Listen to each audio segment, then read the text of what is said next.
প্রতিটা বাঙালিকে বলছি, আমি আজকে আপনাদের সামনে আলোচনা করব বাঙালির স্বাধীনতা নিয়ে। বাঙালির স্বাধীনতার ইতিহাস, সঠিক তথ্য আমি আপনাদের সামনে তুলে ধরব। ভিডিওটি না টেনে দয়া করে শেষ পর্যন্ত শুনবেন। বাঙালি স্বাধীন হলো প্রথম যেদিন বাংলার নবাব সিরাজউদ্দৌলার পতন ঘটল।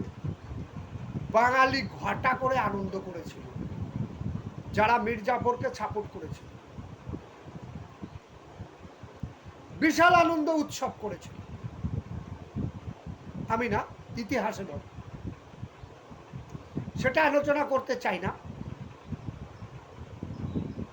যাও, ইংরেজরা বাংলা দখল করে কি করলো, প্রায় 200 বছর এই বাঙালির পাছার মধ্যে কেন আঙুল ঢুকিয়ে পাই পাই পাই পাই করে ঘুরিয়েছে।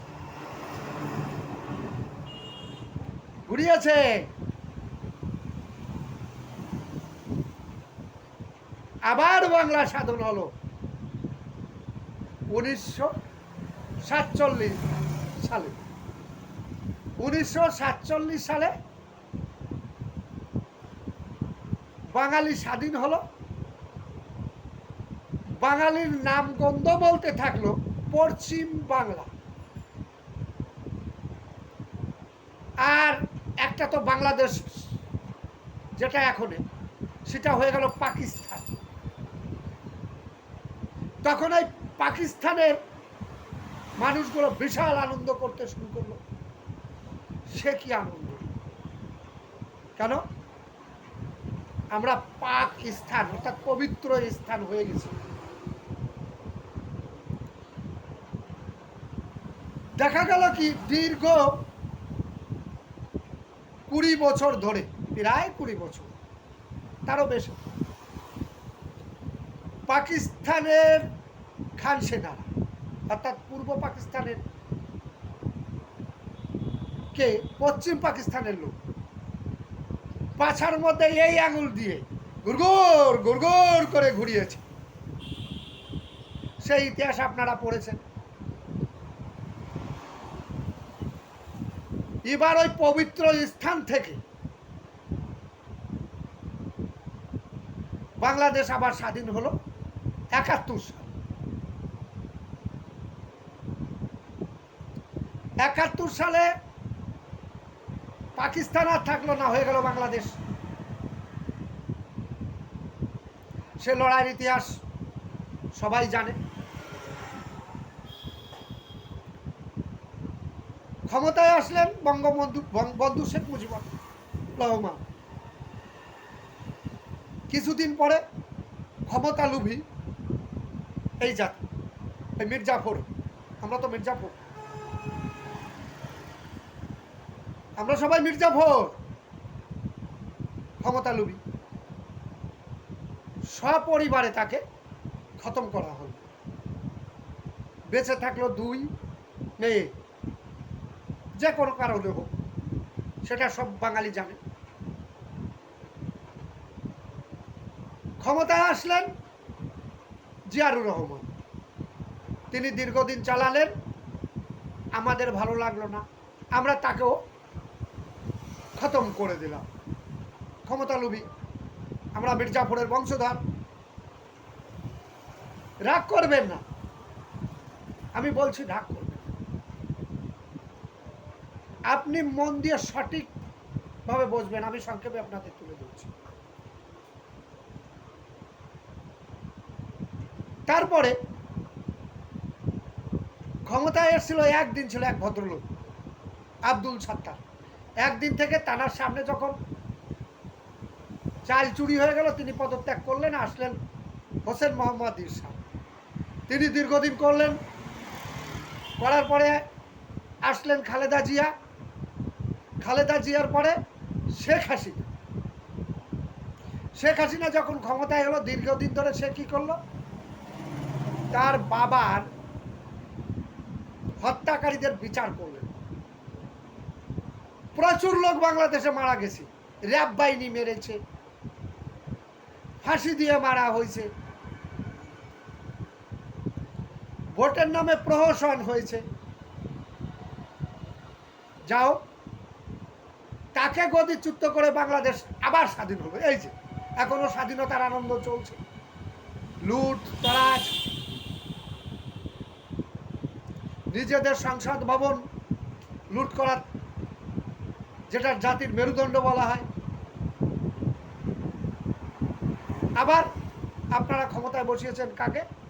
এক নোবেল জয়ী এক ভদ্রলোক। কিন্তু বাংলাদেশের কেউ চিন্তা করলো না এ লোক কি বাংলাদেশের নাগরিক? ইনার ছেলে মেয়ে কি বাংলাদেশে আছে? ইনি সুযোগ পেলে কি বাংলাদেশ ছেড়ে চলে যাবে না? আসলে বাংলাদেশে কোনো ভদ্রলোকই থাকবে না, কারণ আমরা বাঙালিরা বেশি বুঝি। তাই তো এত বার স্বাধীন, এত বার পরাধীন হতে তালেই আছে। আজকে আমি প্রতিটা বাঙালিকে বলছি, আপনারা হৃদয় দিয়ে বলুন, যে দেশে থাকুন না কেন, ভারত, বাংলাদেশ, পৃথিবীর যে কোণে আপনারা থাকুক না কেন, বলেন কোনো বাঙালি কি স্বাধীন আছে? কোন বাঙালি কি স্বাধীন আছেন? নেই।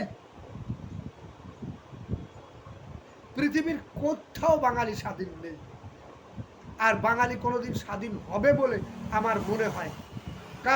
কারণ এই ধর্ম, এই ধর্ম যেদিন থেকে বাঙালির মধ্যে ঢুকেছে, তারা হিন্দু মুসলমান খ্রিস্টান মধ্যে বুঝতে শিখেছে, সেদিন থেকে বাঙালি আর কোনোদিন স্বাধীন হবে না। কারণ এরা ভুলে গিয়েছে আমরা বাঙালি,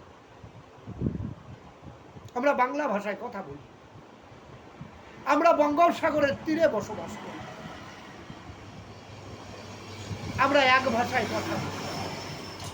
আগে আমাদের এই বাঙালি জাতিকে লুট করেছে কারা? ব্রাহ্মণ। তারা আমাদের লেখাপড়া স্কুল কলেজে দিতে যেত না। যখন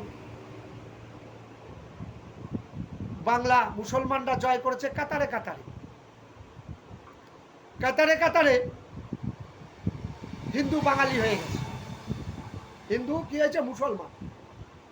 আপনারা জানেন যে মুর্শিদ কুলি খাঁ, সেই মুর্শিদ কুলি খাঁ একজন হিন্দু ছিল, যার নামে মুর্শিদাবাদ। তার আগের নাম ছিল সূর্য নারায়ণ মিশ্র। এই ব্রাহ্মণদের অত্যাচারে এখনো অত্যাচারিত হচ্ছে মৌলবীদের, যারা মুসলমান ধর্মগুরু। তারা মুসলমান ধর্মের সঠিক তত্ত্ব মানুষকে না দিয়ে ভুলভাল বোঝাচ্ছে, যার কারণে এই যে যারা সংসদ ভবন লুট করলো, যারা এই ডাকাতি করছে, যারা অন্য জাতিকে মানে অন্য ধর্মের মানুষের উপরও অত্যাচার করছে, এবং যারা সেই অত্যাচার সহ্য করছে, তারা কি কেউ মুসলমান? বুকে হাত দিয়ে একটা মুসলমান বলুন যে না আমি মুসলমান।